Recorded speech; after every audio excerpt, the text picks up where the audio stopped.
बात समझ में आई अब हमारी, झूठी है सारी दुनियादारी। मुझे याद आती है एक घटना, एक बालक जिसका नाम ब्रजलाल था। बचपन में माता का देहांत हो गया और इस बालक के साथ में एक दिक्कत और हो गई। एक रोग चेचक का लग गया तो आंखें भी चली गई, रोशनी चली गई, रोशनी। और जब विपत्ति आती है तो फिर एक साथ बहुत सारी विपत्तियां लेकर के आती है। और फिर कुछ दिनों के बाद में पिता का भी प्राणांत हो गया, पिता का प्राणांत हो गया। इधर चेचक रोग में आंखें चली गई, इधर मां चली गई, मां। थोड़े दिनों तक भाभी और भैया ने माता पिता का जो कर्तव्य होता है ना, कर्तव्य, उसका पालन किया। पर थोड़े दिनों के बाद में भाभी और भैया ने ताने मारने शुरू कर दिए।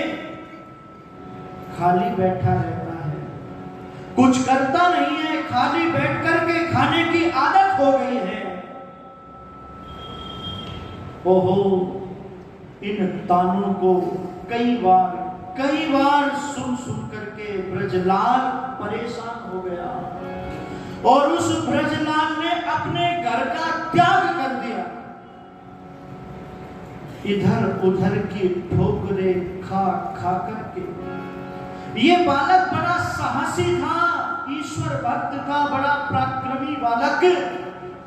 ऋषिकेश के वनों में जाकर के कुटिया का निर्माण करता है, गंगा में खड़ा होकर के मां गायत्री का जप करता है, जप 3 शाम तक जप करता है।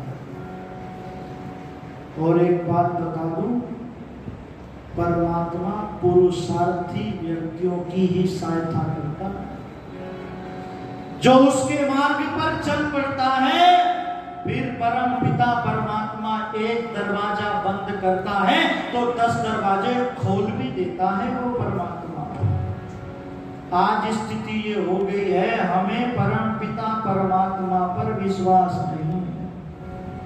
हम दुनिया से डरते हैं, ईश्वर से नहीं डरते। दुनिया पर विश्वास करते हैं पर ईश्वर पर विश्वास नहीं करते। एक आर्य समाज के भजनोपदेशक निश्चिंत जी ने पंक्तियां लिखी थी, निश्चिंत सहारा मांग रहा है बेसहारों से। जो सहारा है सबका, उसका सहारा लिया ना गया, उसका सहारा लिया ना गया। परम पिता परमात्मा की कृपा हुई, अंदर से प्रेरणा हुई, ब्रजलाल अब ये स्थान छोड़ दो तुम। उसकी बुद्धि इतनी प्रखर हो गई, गायत्री का जप करते करते इतनी प्रखर हो गई कि वो ब्रजलाल आगे चल करके विरजानंद दंडी के नाम से विख्यात हुआ, विरजानंद दंडी के नाम से विख्यात हुआ। और इतना गजब प्रतिभा का धनी था, अष्टाध्यायी जैसा ग्रंथ जिसमें 4,500 सूत्र थे। एक ब्राह्मण उसका पाठ कर रहा था, पाठ, और एक बार ही वो सारे सूत्र सुनने पर ब्रजलाल के झुमके त्यों अष्टाध्यायी के वो सारे के सारे सूत्र याद हो गए, सारे के सारे सूत्र याद हो गए। कभी सुने हैं आपने अष्टाध्यायी के सूत्र? क्यों माताओं बहनों, गुरुकुल में अष्टाध्यायी पढ़ाई जाती है। मैं गुरुकुल में पढ़ा, लो मैं 2-4 सूत्र सुना देता हूं आपको। ये हमारे आचार्य जी बैठे हुए हैं। वृद्धि राधैच अजय गुणा इको गुण वृद्धि न धातु लोभ आर्ध धातु के। ये अष्टाध्यायी के सूत्र हैं। पहला सूत्र तो वृद्धि राधैच है और अंतिम सूत्र है ए। लो ये देखो कितनी अच्छी बात है, आपको अष्टाध्यायी का पहला सूत्र और अंतिम सूत्र भी यहां से सुनने को मिल रहा है। इस अष्टाध्यायी को जिसने पढ़ लिया वो व्याकरण का विद्वान बन गया। बहुत सम्मान विरजानंद दंडी का होता था, राजा बहुत सम्मान करते थे और बहुत सारे विद्वान जो है विरजानंद दंडी से कांपते थे। हाँ, वो मैं आपसे चर्चा करूंगा। मैं इस समय तो ये निवेदन करने लगा हूं, ये जो संसार के रिश्ते हैं ना, एक दिन टूटेंगे। ये रिश्ते स्वार्थ पर टिके हुए हैं, पर परम पिता परमात्मा का कोई स्वार्थ नहीं है। परम पिता परमात्मा हमसे इतना प्रेम करता है, इतना प्यार करता है कि वेद का मंत्र कहता है कि जो परम पिता परमात्मा से प्यार करता है, परम पिता परमात्मा उसको अपने आनंद से निहाल कर देता है, उसको अपने आनंद से निहाल कर देता है। इसलिए मैंने प्रारंभ में पंक्तियां गुनगुनाई थी कि परम पिता परमात्मा की शरण में जाने के लिए ये मानव का जीवन बिना है। वेद कहता है कि उस परम पिता परमात्मा की शरण में जाएं, श्रद्धा से अभिभूत होकर के बुद्धि पूर्वक उस परमात्मा की शरण में जाएं। पंक्तियां याद आती हैं, कुछ ना बिगड़ेगा तुम्हारा, प्रभु की शरण आने के बाद। कुछ न बिगड़ेगा तुम्हारा, प्रभु की शरण आने के बाद। हर खुशी मिल जाएगी, हर खुशी मिल जाएगी, चरणों में झुक जाने के बाद।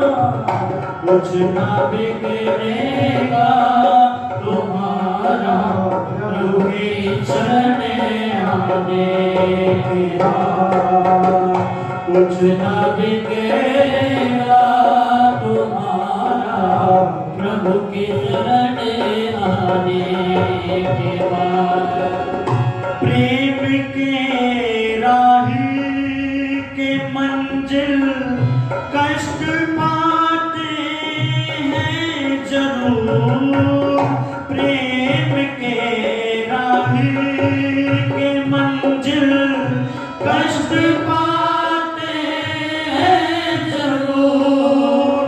बीज फलता है हमेशा, बीज फलता है हमेशा, मिट्टी में मिल जाने के बाद। कुछ ना बिगड़ेगा तुम्हारा, प्रभु की शरण आने के बाद। हर खुशी मिल जाएगी, हर खुशी मिल जाएगी, चरणों में झुक जाने के बाद। कुछ ना बिगड़ेगा तुम्हारा, प्रभु की शरण आने के बाद। पूछो इन फूलों से जाकर, छाई है कैसे बहार। पूछो इन फूलों से जाकर, छाई है कैसे बहार। पूछो इन फूलों से जाकर, छाई है कैसे बहार। कब तलक कांटों पे सोया, कब तलक कांटों पे सोया, डाल पर आने के बाद। कुछ ना बिगड़ेगा तुम्हारा, प्रभु की शरण आने के बाद कुछ न बिगड़ेगा तुम्हारा, प्रभु की शरण आने के बाद। देख कर काली घटा को ऐ भ्रमर मत हो निराश, देख कर काली घटा को ऐ भ्रमर मत हो निराश, बंद कलियां भी खिलेंगी, बंद कलियां भी खिलेंगी, ये रात ढल जाने के बाद कुछ न बिगड़ेगा तुम्हारा, प्रभु की शरण आने के बाद कुछ न बिगड़ेगा तुम्हारा, प्रभु की शरण आने के बाद। हर खुशी मिल जाएगी, हर खुशी मिल जाएगी, चरणों में झुक जाने के बाद कुछ न बिगड़ेगा तुम्हारा, प्रभु की शरण आने के बाद, प्रभु की शरण आने के बाद, प्रभु की शरण आने के बाद, प्रभु की शरण आने के बाद, प्रभु की शरण आने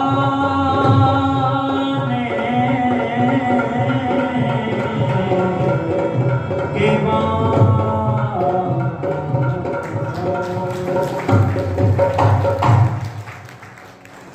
कुछ ना बिगड़ेगा तुम्हारा, प्रभु की शरण आने के बाद हर खुशी मिल जाएगी, चरणों में झुक जाने के बाद। उस परम पिता परमात्मा की शरण में जाने से ही कल्याण होगा। उस परम पिता परमात्मा की भक्ति से व्यक्ति को आनंद मिलता है। उस परम पिता परमात्मा की भक्ति से व्यक्ति अभयता को प्राप्त होता है, अभयता को प्राप्त होता है। इसलिए धर्म प्रेमी बंधुओं, माताओं, बहनों, मैं चर्चा करने लगा हूं कि ये जो समय हमें मिला है, जितना हो सके उतना परम पिता परमात्मा की भक्ति में, उतना परम पिता परमात्मा की भक्ति में इस मन को लगाने का, टिकाने का प्रयास हम करेंगे तो निश्चित रूप से जो परेशानी है, जो बेचैनी है ना, जो तनाव है, वो दूर हो जाएगा भगवान की भक्ति से। क्योंकि भगवान की भक्ति करने से पहाड़ जैसा दुख भी राई के समान प्रतीत होता है। श्री राम के जीवन को आप उठा करके पढ़ना, एक और तो राज्याभिषेक की तैयारी चल रही है और दूसरी ओर वन गमन की तैयारी चल रही है। महर्षि वाल्मीकि रामायण में लिखते हैं कि दोनों स्थितियों में उनके चेहरे पर कोई विकार नहीं था। योगियों की तरह से चेहरे पर एक मुस्कुराहट थी, एक प्रसन्नता थी। बड़े ईश्वर के भक्त थे, मर्यादा पुरुषोत्तम श्री राम। इसलिए पथिक जी ने बहुत सुंदर पंक्तियां लिखी है, बस कहकर के वाणी को विराम दूंगा।